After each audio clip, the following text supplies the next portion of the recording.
Bienvenidos y bienvenidas, hermanos y hermanas, a su programa de la oscuridad a la luz, un camino a la verdad. Hoy tenemos como invitada a una catequista de la comunidad filial de Nuestra Señora del Rosario, es profesora de religión también, su nombre es Ana Yancy. Le damos la bienvenida por estar con nosotros en este día. Bienvenida. Muchas gracias, Padre, por su invitación.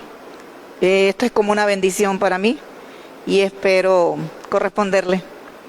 Muy bien. En el día de hoy, siguiendo el camino de estos domingos en los que hemos celebrado el mes de la Biblia, hemos estado mirando el Antiguo Testamento, hemos estado mirando la interpretación y la formación del Antiguo Testamento, el Nuevo Testamento, y hoy veremos la lectura orante de la palabra.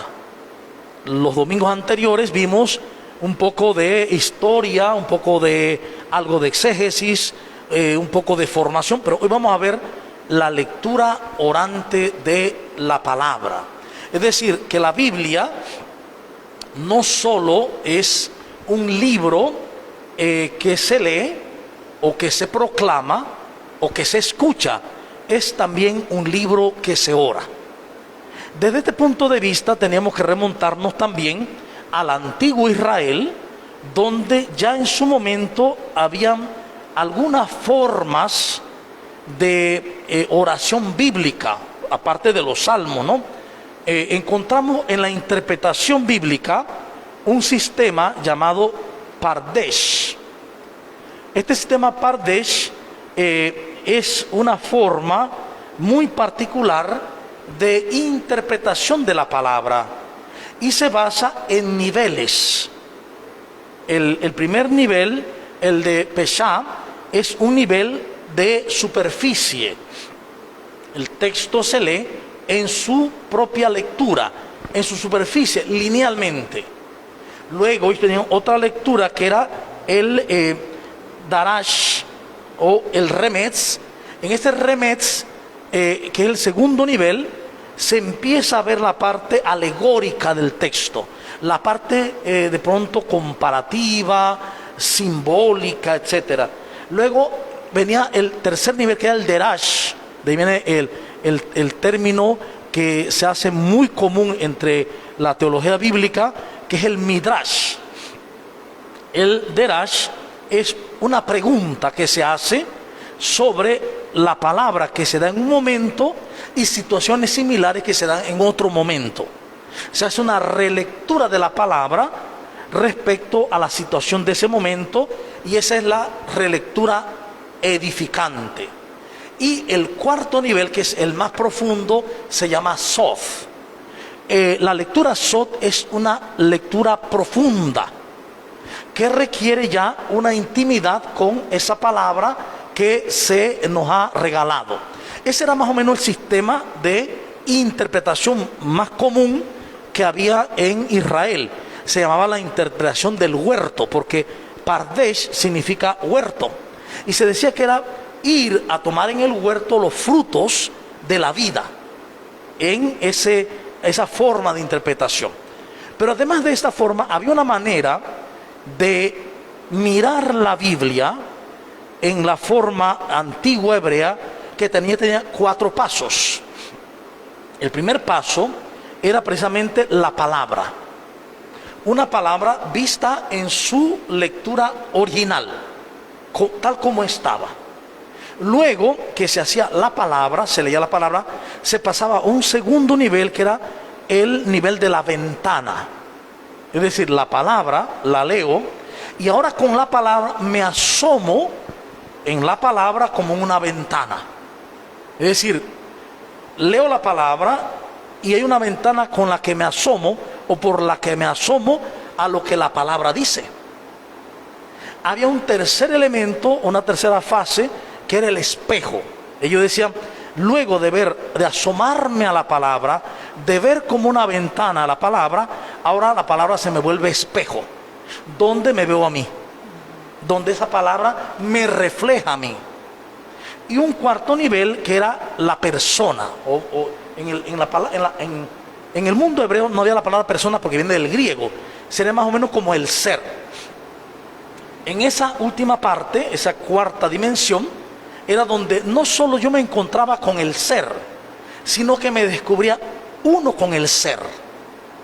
De esta tradición judía, aparentemente los monjes del desierto tomaron la idea para desarrollar la lectura orante de la palabra. ¿Qué quiere decir? Es que los monjes, cuando comienza el monacato, siglo final del tercero, cuarto, comienza porque el cristianismo se ha ido diluyendo. El cristianismo, que tenía una forma muy definida de hacer un querigma que hacía que la gente se enamorara de Cristo. Luego se hacía un precatecumenado, luego un catecumenado largo, mínimo de 1 año, y luego de la iluminación o el bautismo se hacía la mistagogía. Todo eso fue cambiando. Cuando todo el imperio se hace cristiano, ya todo el mundo se bautizaba con manguera, como se dice, ¿no? Así que se relajó la formación.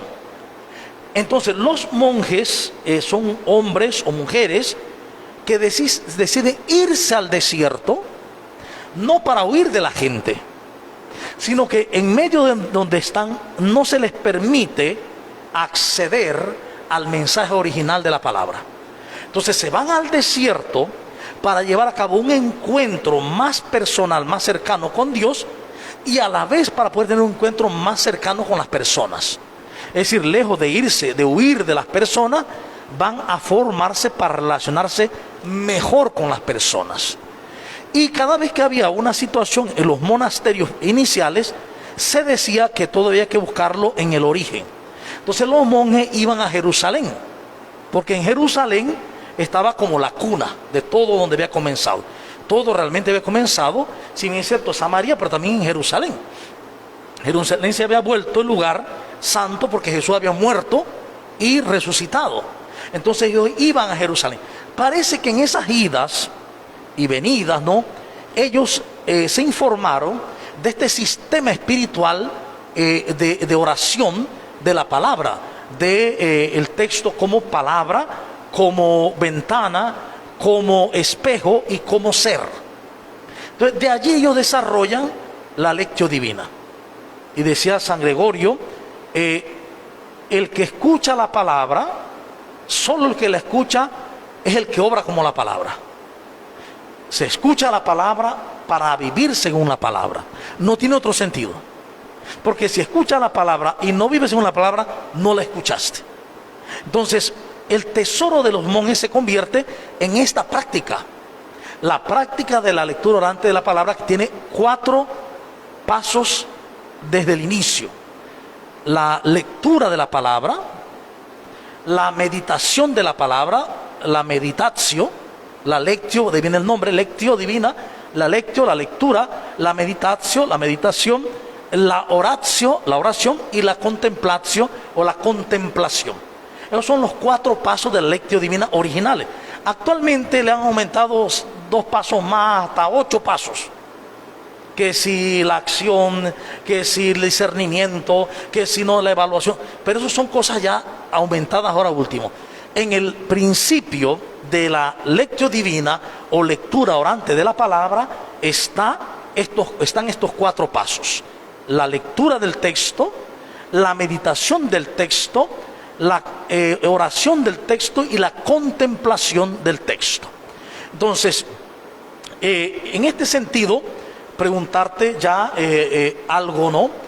En tu experiencia de profesora de religión, de catequista, de estar en una comunidad, ¿tú has visto que en nuestras comunidades se conoce este método?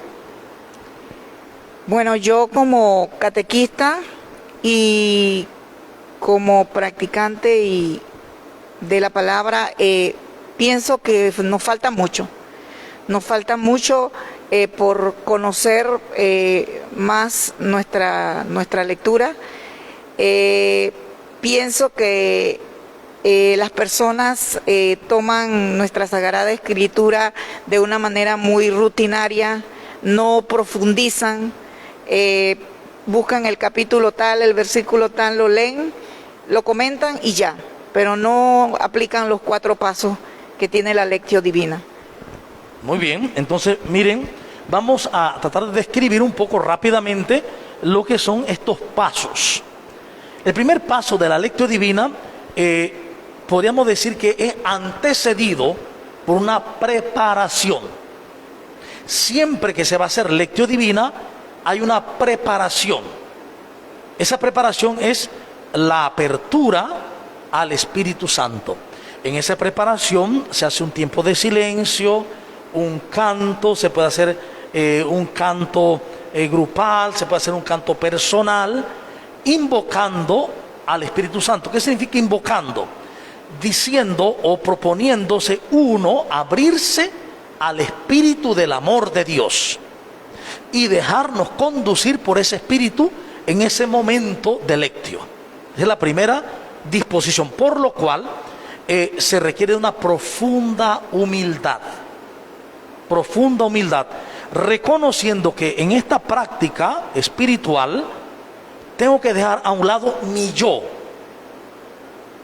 mi propuesta, para comenzar con la propuesta de Dios, propuesta en su palabra, y desde el inicio una propuesta que es rendirme a Dios, que es decirle al Espíritu Santo que Él me conduzca, que Él nos conduzca. Esto quiere decir que la lectio divina puede hacerse de manera individual o de manera grupal. Ambas formas son muy válidas. Entonces, en ambos casos, el primer elemento es esa humildad y esa convocación del Espíritu Santo, que recordemos, no es otra cosa que mi vida abierta al Espíritu.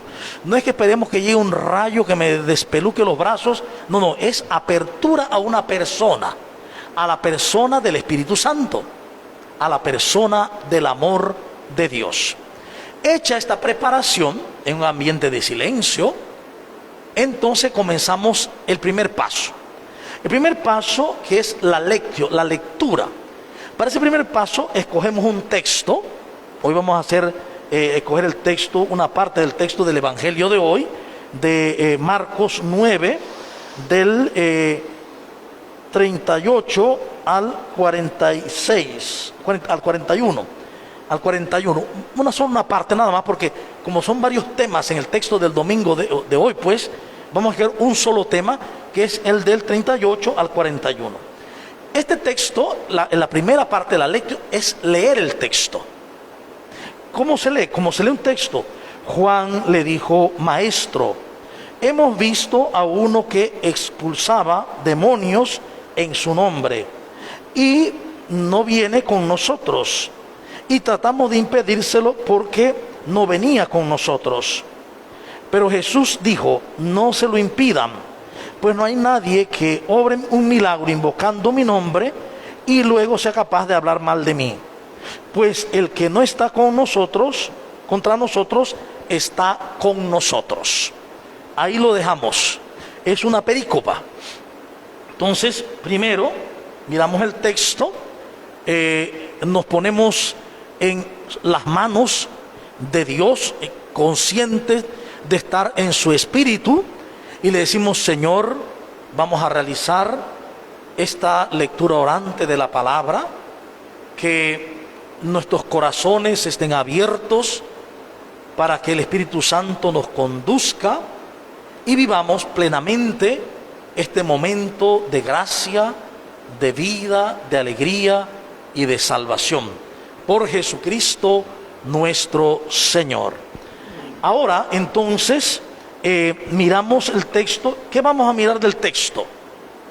Vamos a mirar los sujetos, los verbos, los adjetivos, los nombres, los lugares. Todos los detalles vamos a verlo y vamos a buscar qué significan primero. En la lectio, en esa lectura, vamos a mirar esto. Entonces, Jesús es el primero que está. Juan le dijo a Jesús, al maestro: Maestro, hemos visto a uno que expulsaba demonios en tu nombre y no viene con nosotros, y tratamos de impedírselo. porque no es de los nuestros. Entonces, ¿a quién le hablan? A Jesús. ¿Quién habla? Juan. Juan es Dios ha dado un don de Dios. Yeshua es Dios salva, Yahvé salva. Le llaman maestro, quiere decir que el texto está sugiriendo que Jesús es un maestro, es maestro de la vida. Primero que todo, no es un maestro al estilo de la humanidad actual, que es un maestro que enseña meramente unos conocimientos científicos, tecnológicos, lo que sea. El maestro en tiempo de Jesús enseña a vivir. Entonces ya hay un reconocimiento de maestro. Le están dando un adjetivo, ¿sí? Dice, hemos visto a uno que expulsaba demonios. Ajá, entonces hay que entender qué eran los demonios en ese momento. Entonces uno en la Biblia se va, y es importante que nos demos cuenta que todas las Biblias son buenas, pero hay Biblias que tienen una mejor traducción que otras. Por lo que recomiendo las de mejor traducción es la Biblia de Jerusalén, la Biblia Nácar Colunga, que es española, y la Biblia del Peregrino de Luis Alonso Chequel. Son las Biblias más acertadas, pero de todas, la más cercana al original es esta, la Biblia de Jerusalén. Entonces, en esa Biblia, a ver, ¿qué quería decir lo de los demonios? No podemos seguir lo que dice la gente de demonio.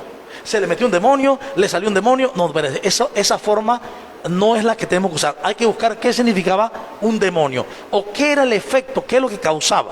Entonces nos damos cuenta en los comentarios que los demonios eran una idea que había de que en las personas podían suceder cosas que eran inexplicables y que eran malas. Por ejemplo, una persona se veía muy sana, de pronto caía, echaba espuma por la boca y no sabían qué era. No sabían que era epilepsia. Entonces la respuesta es un demonio. Y lo que quería decir es que el demonio ata a las personas, les quita la libertad, les impide ser ellas mismas, les impide ser felices, plenos. Otro, por ejemplo, sordomudo. Una persona tenía oídos, tenía lengua y no hablaba. Un demonio lo tiene atado. Así todas las cosas, enfermedades, situaciones. Una persona perdía la razón, estaba loca y decía un demonio lo atacó. Era la forma de ese momento decir las cosas.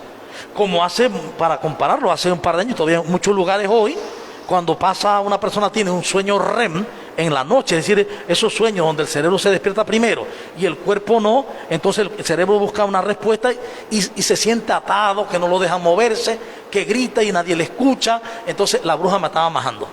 Pero hoy sabemos con la psicología y la neurociencia que es un tipo de sueño, se llama sueño REM. Pero la respuesta era, como no hay otra respuesta, era una bruja. Y así en muchos casos. Entonces, ¿qué sucede? Los demonios, cuando hablan de los demonios, es que estaban expulsando demonios, es que estaban liberando a las personas. Las personas estaban esclavizadas por cualquier motivo que fuera. Hoy podríamos ver tantas personas esclavizadas por el odio, el resentimiento, la ludopatía, los juegos en los casinos, pues de pronto, qué sé yo, el miedo, muchas cosas, muchas esclavitudes. Entonces dice, liberar a las personas de las esclavitudes, ese era expulsar demonios. Otra cosa dice, entonces ellos decían que se lo habían prohibido porque no andaban con ellos. Quiere decir que aquí hay algo, ¿no? Y es que los discípulos pensaban que solo los que estaban alrededor de Jesús estaban en lo correcto. Que solo los que estaban alrededor de Jesús estaban bien. Que todos los que estaban fuera de Jesús estaban mal. Eso pensaban los discípulos. Es decir, ya una cierta forma de institucionalizar una vida comunitaria y todo lo que está fuera de la institución está mal. Además de eso hay otro elemento, ¿no? Dice, Jesús entonces les dijo que no se lo prohibiera, no se lo impidan. ¿Por qué no se lo impiden? Dice, porque todo el que haga lo que yo hago, o sea, liberar a la gente, lo que liberen en mi nombre, dice, no pueden hablar mal de mí. Jesús está hablando de que todo el que actúa en el amor, porque Él es el signo visible del amor de Dios, todo el que actúa en el amor no puede hablar mal del amor. Y además de eso, va a decir al final, miren, porque el que no está contra nosotros, está por nosotros. Es decir, o a favor de Dios o en contra de Dios. Hay dos formas de vida. Entonces, visto así estos textos, muy rápidamente lo hemos hecho, porque pueden buscar más cosas todavía, pero aquí nos quedamos allí para ver esos detalles. Visto estos detalles, volvemos a leer el texto. Leemos el texto otra vez, y al leerlo, ahora sí, puedo leerlo una vez, 2 veces, las que sea necesaria, y entonces cierro mis ojos y paso al segundo momento, que es la meditación. Es decir, en la primera, en la lectio, nos preguntábamos qué dice el texto, tal como lo dice. ¿Qué dice el texto? ¿Qué elementos tiene? Verbos, adjetivos, sustantivos, sujetos. ¿Qué dice el verbo, el texto? Ahora, en este segundo momento de la lectio es ¿qué me dice o qué nos dice el texto? Visto los elementos, entonces se cierran los ojos, se hace silencio y me pregunto ¿qué me dice el texto? ¿O qué nos dice el texto? ¿Cómo nos damos cuenta qué nos dice el texto? Porque al leer el texto y buscar los elementos, voy a experimentar en mi ser unos sentimientos que van a generarse porque el texto me está tocando. Por ejemplo, cuando dijimos, es que había uno que estaba echando demonios en tu nombre y no viene con nosotros y se lo es impedido. Entonces viene a mi chuleta. ¿Cuántas veces yo he pensado que los que no están en la iglesia están listos para la foto? Que están en pecado, que están condenados. ¿Cuántas veces he jugado a otras religiones? ¿Cuántas veces he creído que la mía es la única y que no hay más? Entonces eso me está tocando. Ahí me está tocando el Señor. ¿Qué me está diciendo Dios? A mí o al grupo que lo está haciendo. Luego de estar en ese paso, que eso tiene que demorar entre 15, 20 minutos en ese momento. ¿Qué me dice Dios? Un momento muy sosegado. De qué, palabra por palabra, frase por frase, ¿qué me está diciendo Dios? ¿Cómo me está hablando? ¿Qué está diciendo a mi vida? Si es personal o si es grupal, a nuestras vidas. Si es personal, claro, lo hago yo mismo ahí. Si es grupal, alguien dirige la lectio. Cuando es un grupo, alguien debe dirigirla para hacer las preguntas. Ahora, ¿qué nos dice el Señor en esta segunda fase, en este segundo momento? ¿Qué nos dice el Señor en su palabra? Entonces, después de qué nos dice el Señor en la palabra, entonces, bueno, a mí me dice esto. Claro, me está diciendo que yo he sido un cerrado. Me está diciendo que he vivido la vida cuadrada. Me está diciendo que he sido intolerante con los demás. Me está diciendo que yo he creído que tengo la totalidad de la verdad. Me está diciendo que he estado muchas veces en contra suya, porque he optado por el desamor en vez del amor. Porque cuando Él me dijo que amara a los hermanos, que amara a los enemigos, yo no quise. Cuando Él me dijo que perdonara 70 veces 7, yo no quise. Cuando Él me dijo que no juzgara a los demás, yo no quise. Quiere decir que lo que me está diciendo el texto es que yo he vivido en contra de Dios. Me he opuesto a Dios. Es decir, he vivido como le Satán a Dios, en contra de Dios. Me he vuelto Satanás. Entonces, quiere decir que es que yo he optado por el desamor. He optado por el miedo. Y por eso todos los frutos que yo tengo son los frutos de la carne. Porque si hubiera optado por el Espíritu, los frutos serían los frutos del Espíritu. Entonces, mirado estos dos puntos, ya la lectio y la meditación, lectura y meditación, ¿a ti qué te dice este método hasta el momento? ¿Cómo lo ves tú ahora? ¿Ves que es un método que se va haciendo hermoso, vivencial, o no funciona, tú crees? ¿Qué crees que...? Bueno, a mí en lo personal sí funciona, a mí me funciona y Y en mi vida, ahora, yo lo pongo en práctica. Con cualquier lectura y de domingo a domingo yo lo aplico. Y si es verdad que te toca, si es verdad que te estremece, lo que Dios te dice en esa palabra. Y viéndolo palabra por palabra, verbo por verbo, el mensaje que Él te quiere decir te llega. Y es un método excelente para poder entender la palabra de Dios. Y es un momento también particular de oración. Recordemos que todo lo que hemos estado haciendo, la parte de la lectura, el contexto de la lectura, ahora de la meditación, todo está en el ámbito de la oración. Es lectura orante de la palabra de Dios. Algo importante también en la lectio es que cuando hay textos que refieren a algo posterior o anterior o posterior, hay que ir a esos textos a ver qué es lo que sucedía. Por ejemplo, hay textos que comienzan así: 8 días después, el Señor reunido con su discípulo. 8 días después de qué. Entonces hay que ir allá a ver qué pasó 8 días antes, porque eso que se va a meditar está en relación con aquello.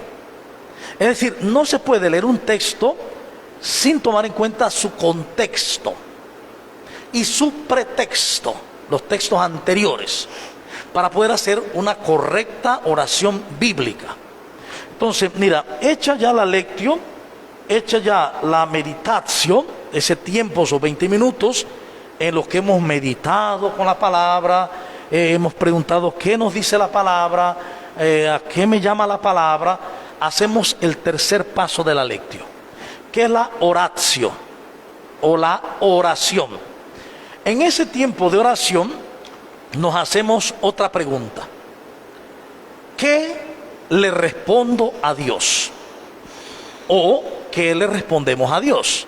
Recordemos que en la pregunta primera fue: ¿qué me dice el texto? ¿Qué dice el texto? Así mismo, ¿qué dice el texto?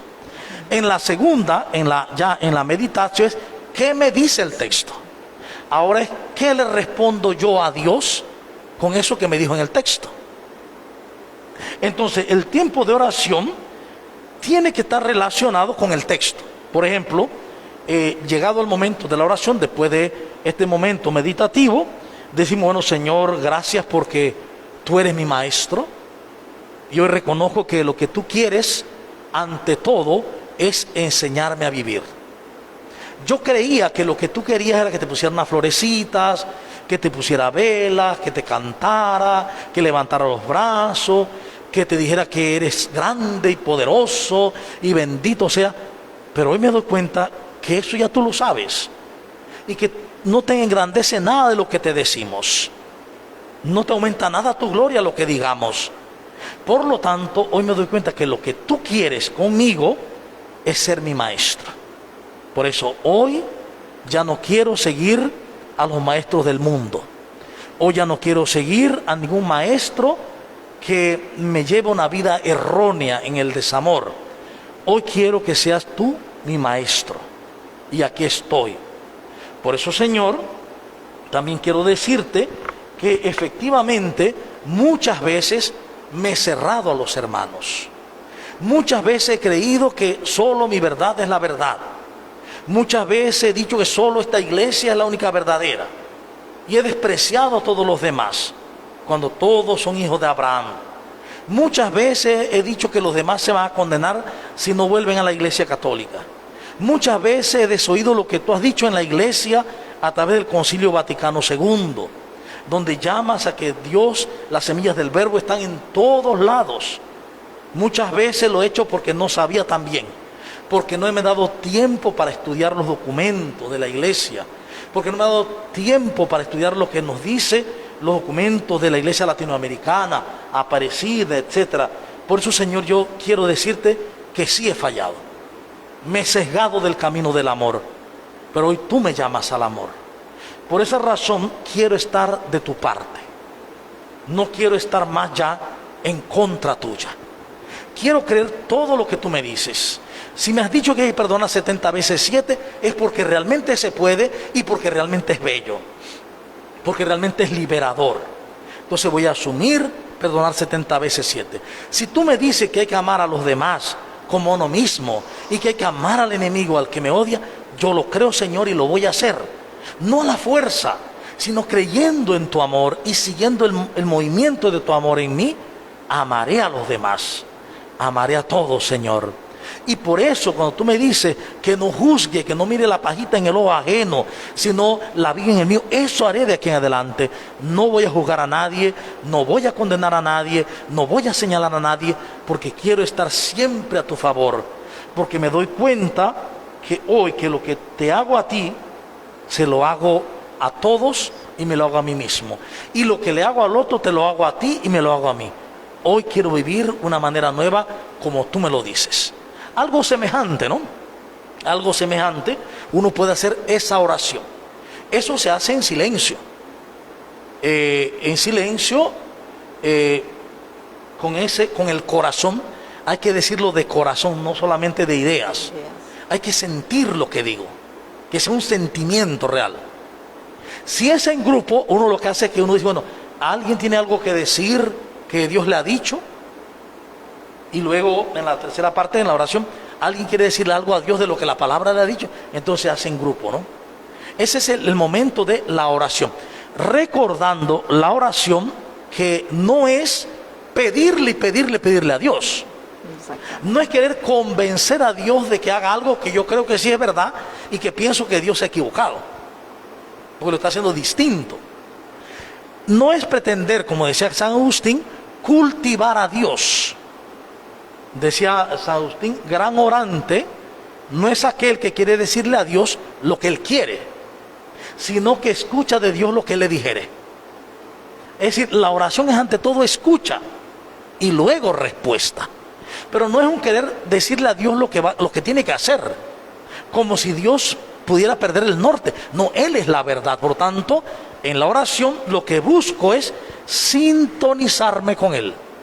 Es decirle sí a lo que tú me propones, porque ya sé que lo que tú me propones es la verdad, es la vida, lo es todo.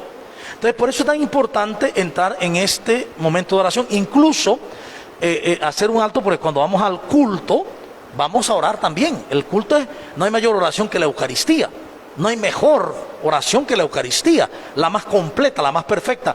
¿Por qué? Porque es realizada por el Cristo total, cabeza y cuerpo, Jesús y su iglesia. Y San Agustín decía también al respecto, nosotros vamos al culto, cultus, de ahí viene cultivo, no para cultivar a Dios, sino para dejarnos cultivar por Él. Es decir, yo no hago un huerto para que el huerto me cultive a mí. Yo hago el huerto para cultivarlo a Él. Yo soy el que lo aro, el que pues siembro la semilla, vamos a echarle agua, a ponerle abono, vamos a limpiarlo. Uno está cuidando el huerto, lo está cultivando. Pues de la misma manera uno va al culto, no es para decirle a Dios lo que tiene que hacer, sanar la abuelita, sanar el papá, la mamá, lo que sea. No es para eso. Todo lo que está sucediendo es perfecto, por muy malo que parezca, porque es lo que necesitamos en este momento para aprender a descubrir cuáles son los obstáculos que ponemos a la presencia del amor en nosotros. Entonces vamos al culto para dejarnos cultivar por Él, para que lo que Él nos dice en el culto nos permee, nos llene y así demos fruto abundante.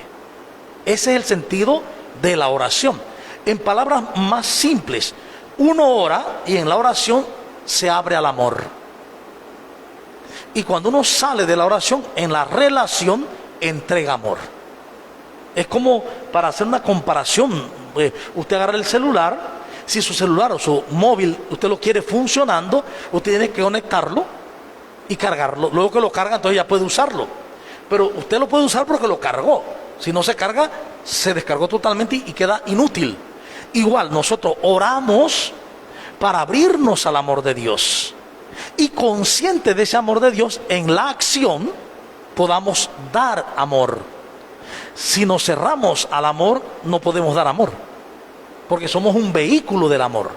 Nuestro cuerpo, en todas sus dimensiones, es un instrumento para el Espíritu Santo, un instrumento para el amor, o se convierte en un instrumento del miedo. para el odio, la separación, etc. Entonces es muy importante entender esto de la oración. ¿Qué me dice Dios y qué le respondo a lo que Él me dijo? La oración es dialógica, es dialogante, se está hablando con Dios.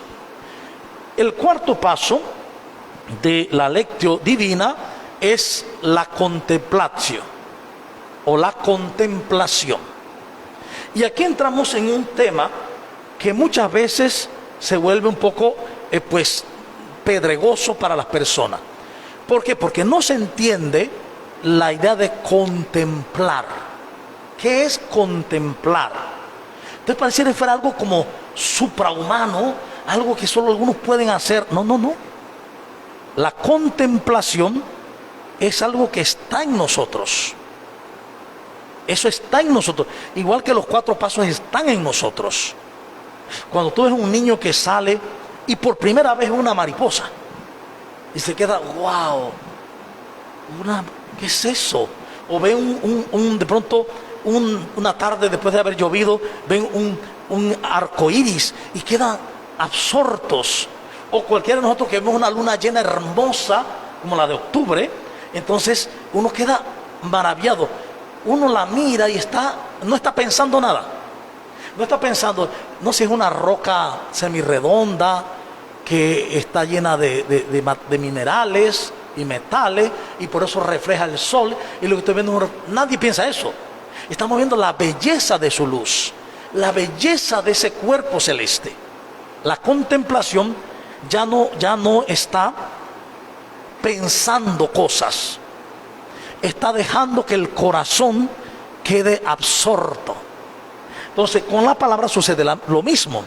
Contemplar es, bueno, después que ya me ha dicho todo esto el Señor, que Él es mi maestro, que los que liberen a las personas en su nombre, aun cuando no estén con Él, el camino ecuménico, que Dios está en todos lados, en todos y en todas, que vive en todos y se manifiesta en todos, como es San Pablo, que me ha dicho que estar con Él o contra Él.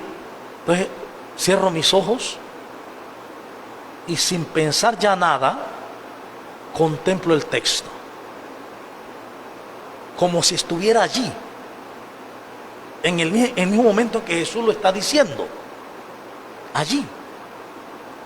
Si hacemos otro texto, por ejemplo los textos de Navidad, que uno contempla el estar cuando Jesús nace en el pesebre, está puesto en el pesebre, uno cierra los ojos y se imagina ahí, sin decir nada, solo sintiendo el olor a hierba, mirando el niño o mirando todo lo que está pasando, contemplando con alegría, sin decir nada. Y uno se queda ahí todo el tiempo del mundo que quiera. Esto es libre, puedes quedarte 1 minuto, 10 minutos, 20 minutos, lo que quieras, quedarte contemplando. Repito, no estás razonando, qué lindo es esto, porque qué lindo el niño, la naricita del niño. No, no, no, es quietud. Es quietud. Y allí miro el ambiente del texto, sintiéndome dentro de ese mismo ambiente, dejando que las palabras de Dios hagan eco, pero sin decir nada, contemplándola, absorto, enamorados de ese paisaje lingüístico, de ese paisaje de pronto fenomenológico, o sea, el fenómeno está dándose, de ese paisaje emocional, de ese paisaje que está allí. Entonces contemplo. ¿Qué sucede? Este texto, esta manera de orar, luego de haber hecho la contemplación, entonces se termina ahí ya. Y la idea es que siga en el mundo con lo que he aprendido en esa experiencia orante. Voy continuando la vida de ese día alimentado por esa experiencia de oración. ¿Qué sucede? Vamos ahora a ver la lectio divina desde la neurociencia. Pero antes de eso, quiero preguntarte a ti si tú crees que esto es recomendable seguirlo haciendo, porque nosotros hemos optado aquí en la parroquia por hacer la catequesis de primera comunión, de confirmación, de discipulitos, de matrimonio, hacer dentro de la catequesis cada vez una lectio divina, incluso usando los textos bíblicos de la formación de la catequesis, hacerlo en estilo lectio. ¿Tú crees que vale la pena seguir haciéndolo o hay que seguir profundizándolo para hacerlo mejor cada vez? ¿Qué tú recomiendas?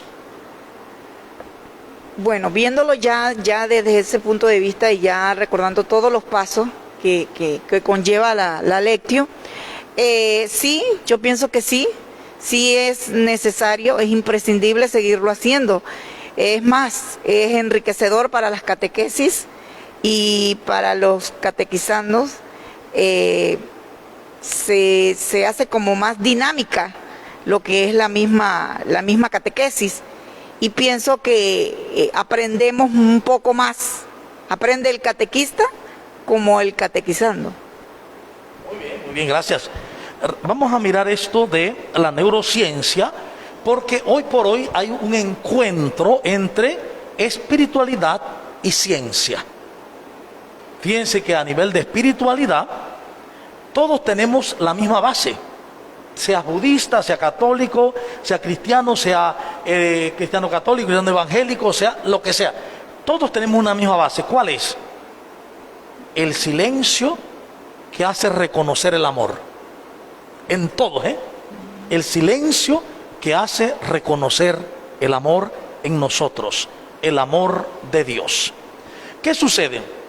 En este encuentro entre ciencia y espiritualidad, en ese punto intermedio está la neurociencia, que es el estudio de la ciencia como mirando todo lo neuronal, todo lo que tiene que ver con el cerebro, las neuronas, etc.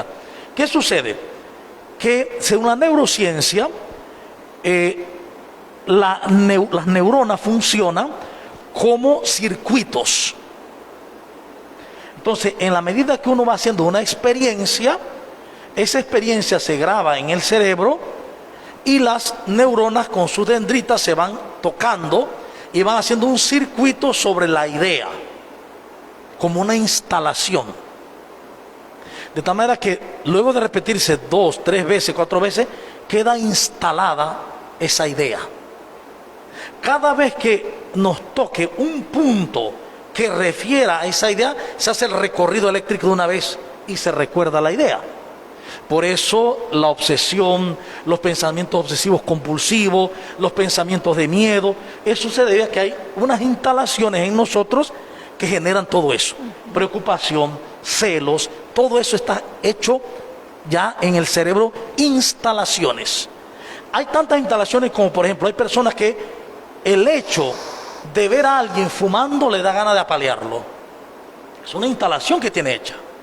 Hay una persona que se disgusta muchísimo porque están mirando que la gente está perdiendo el tiempo. O mil cosas. Eso se debe a que yo he hecho una instalación. Pero resulta que esa instalación es una manera de pensar mía que me está haciendo sufrir.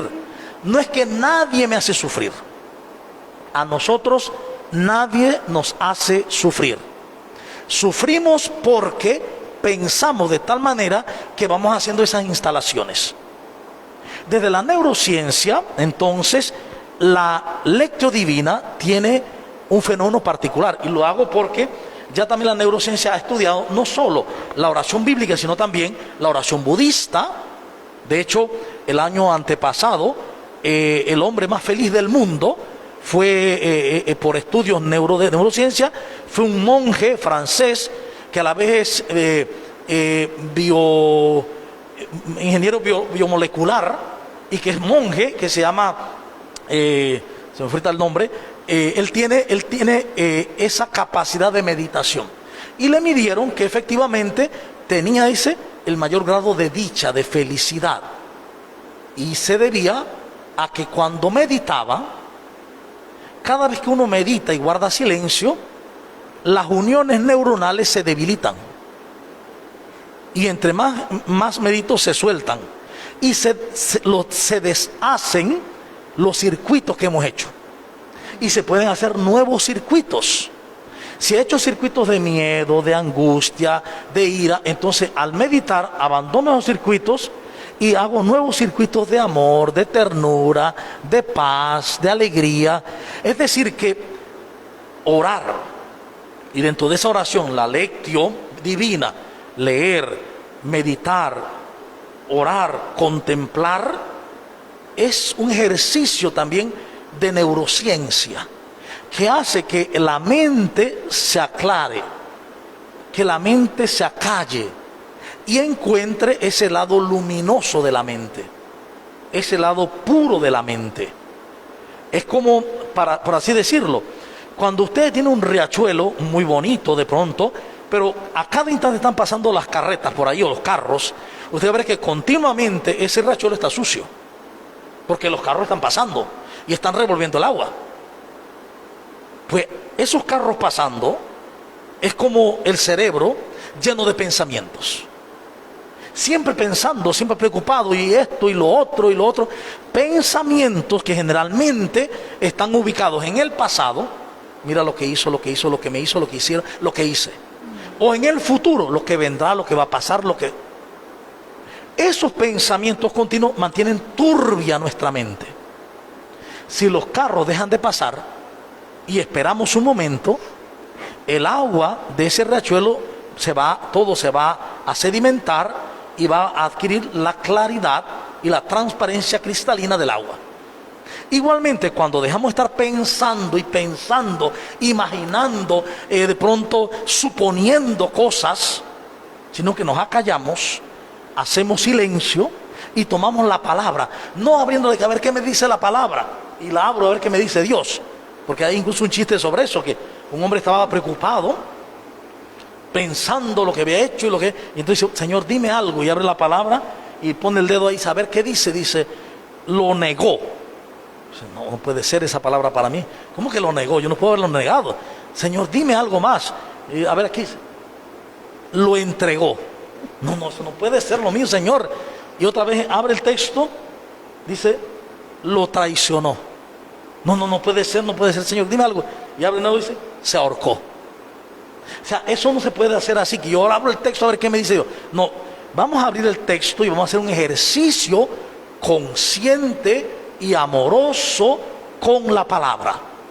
Un ejercicio consciente y amoroso con lo que Dios nos dice. Y que entonces en ese ejercicio de 4 pasos, si lo he hecho bien, mi mente ha dejado el pasado, mi mente ha dejado el futuro y se establece en el momento presente, donde es el único momento en el que se puede amar. Es el único momento en el que me puedo abrir al amor. Yo no me puedo abrir al amor en el pasado, ya pasó. Yo no puedo abrir el amor hacia el futuro, todavía no ha llegado. Yo me puedo abrir al amor en este momento. Entonces, viviendo este momento, las redes neuronales adquieren un nuevo patrón. Además, cuando se medita bien y se contempla, sucede algo, y es que nuestro cerebro funciona en distintos niveles de vibración. Esto es científico, pues estado alfa, estado beta, estado gamma, estamos beta, ¿no? Entonces, alfa, beta, delta y gamma. ¿Qué pasa? Cuando la persona está despierta, está en estado alfa. Mientras que cuando la persona está dormitando bien, está descansando, está en estado beta. Las ondas están más serenas. Cuando uno medita, el cerebro adquiere ese estado beta. Incluso a veces puede ir más profundo todavía, a delta. Y entonces adquiere un estado tal de quietud, de serenidad, de plenitud. Y en esos momentos, el cerebro, en el hipotálamo, ya no está mandando información. Cuando mandamos información al hipotálamo, le estamos mandando unas órdenes a producir unas sustancias, unos neuropéptidos, que son los que generan la ira, la rabia, la alegría, la paz, lo que sea. Sobre todo estos sentimientos. Y que abordan la célula y uno se pone molesto, uno se pone iracundo. Cuando uno medita, todo eso se aquieta. Entonces las neuronas entran en paz. En paz. Es interesante ver en los ejercicios de neurociencia, con tomografías y todo lo demás, ver cómo los cerebros es como una tormenta. Las corrientes eléctricas entre célula y célula y los rayos. Y como cuando se medita, los rayos son mucho más esporádicos, mucho más suaves y mucho más lentos. Entonces, en ese momento la persona descansa, se libera, se distensiona. Y evidentemente, al salir de la meditación, está mucho más feliz, mucho más serena. Y si eso se hace varias veces al día, unas 2 veces al día, la persona estará muy bien. Es decir, que el beneficio de la meditación como encuentro con Dios, encuentro en mi ser con Dios y mi ser en Dios, también tiene otra función, es encuentro con la paz, con la relajación, con una vida más llena de alegría, más llena de ternura. Y fíjense que, para que veamos, hubo un ejercicio que se hizo en Nueva York. Se escogieron 800 personas para meditar, y le dijeron al alcalde que posiblemente en esa meditación podían bajar el 25 o 50% de la delictividad. Y él dijo, eso solamente se logra en un día de invierno, que haya mucha tormenta y que bajen todos los niveles de delictividad por la tormenta y la nieve. Buscaron las personas, incluyendo algunos policías, y nos pusieron a meditar, a desear la paz aquí, la paz en esta ciudad. Y meditaron allí en silencio, y efectivamente ese día descendió el 50% de la delictividad. En cuanto dejaron de meditar, otra vez comenzó a subir.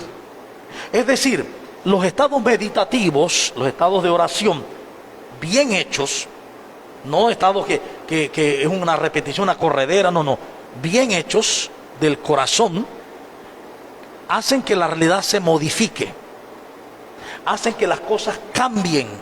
¿Por qué? Porque están cambiándome a mí, y cuando algo cambia en mí, todo cambia para mí. Entonces, por eso tiene muchos elementos de importancia el meditar, el hacer la lectura orante de la palabra, la lectio divina. A ver, Ana Yancy, ¿tú qué le recomendarías a de pronto los sacerdotes que puedan ver este programa, laicos y laicas, religiosas, pueblo en general?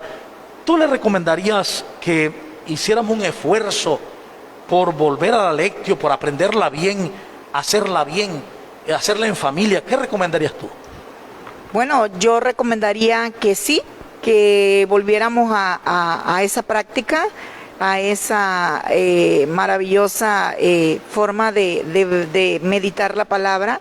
Y como usted lo dijo, tiene dos finalidades: conocer la palabra en profundidad, meditarla, contemplarla y compartirla, y relajarnos, porque ahora en la actualidad, como estamos en esto de la pandemia, hay mucha inquietud, mucha intranquilidad, y pienso que sí, que yo recomiendo practicar más esa lectio divina, pero de verdad, de una manera se podría decir más profunda, y no a velocidad, como usted dice. Bien, entonces en tu comunidad filial, que es una comunidad aquí de la parroquia también, somos una unidad todos, ¿cómo tú ves la práctica de la lectio en tu comunidad? ¿Se está haciendo en comunidad? ¿O tú le recomendarías a tu comunidad, y también a la nuestra, que somos todos, hacer la lectio en familia? ¿Qué tú recomendarías? Bueno, ahora como estamos en este tiempo tan difícil, yo pienso que la lectio se debería empezar en el núcleo familiar, primero. Después irnos ya a lo que es la misma comunidad en sí, porque está mamá, está papá, están los hijos, ¿verdad? Entonces, tú empiezas en casa, como cuando empiezas a enseñarle los valores a los niños. Así mismo, tú empiezas en casa a practicar la lectio divina, y ya se hace como esa costumbre. Ya te hace falta hacerla en el día o en la noche, dependiendo en qué hora estén todos en casa. Y ya entonces luego tú la practicas y la llevas a la comunidad. Yo pienso que sí, en casa primero, en familia, papá, mamá, los hijos, y se aprende. Ahora bien, en esta situación actual, donde todo se quiere que sea rápido, eficiente, hay una tentación, y es que para hacer lectio divina, como todo arte, porque la lectio divina es un arte espiritual, un arte humano también, se requiere una disciplina. Si usted quiere aprender guitarra, qué linda la guitarra, qué bonita la música de guitarra, pero para aprender tienes que disciplinarte, tienes que practicar y practicar y practicar hasta que domines el instrumento. Y así en todas las artes. En ese arte de la oración y la contemplación, como es la lectio, hay que practicar y practicar. Hay que sacar por lo menos media hora a una hora. Lo más recomendable es una hora para hacer bien la lectio divina. Entonces, en un tiempo en que no queremos hacer silencio, no tenemos tiempo para nada a veces. Entonces sería bueno recomendar a todos y recomendarnos a todos esa necesidad de sacar un tiempo en la mañana, en la noche, para realizar la lectio divina. Y uno puede hacer algo muy interesante, y es que en la mañana hago la lectio del día y en la noche hago la lectio del día siguiente. Cosa que la lectio la hago en la noche y la hago también en la mañana. Es un doble ejercicio con la misma lectura, es un enriquecimiento. Pero eso requiere disciplina. Tengo que disponer una hora para la meditación. A mí me decía alguien estos días que estaba meditando y me decía, yo estuve muy bien, pero de pronto me sentí bien y dejé de meditar. Ya tengo un mes sin meditar y ahora me siento otra vez, me estoy sintiendo que estoy hacia atrás, que voy hacia atrás. Bueno, ya te diste cuenta que a ti la meditación te ayuda mucho, entonces vuelve a la meditación, medita, porque tú sientes que te ayuda. Y es verdad, a todo mundo nos ayuda a meditar. ¿Por qué? Porque es un ejercicio de volvernos al presente. Nos saca del pasado y del futuro para estar en el momento presente. Entonces, recomendamos pues a todos, y yo mismo me recomiendo, que retomemos la lectio divina en serio, con responsabilidad, dándole el tiempo necesario y pensando que es una inversión para nosotros mismos y para la comunidad. Cuando meditamos le estamos haciendo bien a mi ser y al ser de los demás, porque estamos entrando en un dinamismo de comunicación con Dios que abre la comunicación con los demás. Cuando, por ejemplo, Zaqueo se encontró con Jesús y Jesús fue a su casa, dice que Zaqueo dijo, voy a dar la mitad de mis bienes a los pobres y a los que le he robado daré 4 veces más. El encuentro con Jesús nos puebla la mente. Cuando vivimos solamente pensando en nosotros y no pensamos en los demás, en la medida que nos encontremos con Jesús, se nos puebla la mente, el corazón. Es decir, los demás aparecen ante mí y aparecen para amarlos, aparecen para descubrir la vida en el amor. Desaparece la vida de pronto en singular, la vida apartada, la vida desunida, la vida carente, y aparece una vida en unidad. Nosotros y Jesús, Jesús y nosotros con Jesús en el Padre, y al fin todos somos uno. Y es ahí donde entonces experimentamos el sumergirnos en el océano infinito del amor de Dios, porque descubro que estoy dentro de Dios y los demás están dentro de Dios, aun cuando no lo sepan y aun cuando no lo vean, pero yo sí puedo verlo porque yo lo creo. Y entonces empiezo a tratar a los demás como a Dios mismo, porque si están dentro de Dios y son parte de Dios, tratarlos a ellos, tratar a Dios. Y la manera como trato a los demás es como trato a Dios. En palabras más así como resumidas, el ejercicio de la lectio divina es un ejercicio de amor. Parte del amor, que es el encuentro con Dios amor, y produce amor en nosotros. Por eso es tan importante y tan bella la lectio divina. Vamos a culminar dándole gracias a todos los que han estado con nosotros en el día de hoy. Gracias, Ana Yancy, por acompañarnos en este día, y que pues podamos seguir creciendo en esta espiritualidad de la palabra de Dios. Vamos a pedir una oración para culminar. Okay. Señor, ya en esta tarde, Padre Dios, te damos gracias, mi Dios Padre, por tenernos aquí, por poder haber meditado este tema tan hermoso que es la lectio divina. Y te damos gracias, Padre, porque es una forma orante, hermosa, de poder entender lo que tú quieres de nosotros. Gracias, Señor, por haberme permitido a mí en lo personal, y gracias le doy al Padre Rory por haberme invitado, y a ti por haberme traído aquí. Amén. Amén. Y les invitamos a participar de este su programa de la oscuridad a la luz, un camino a la verdad, el próximo domingo. Bendiciones.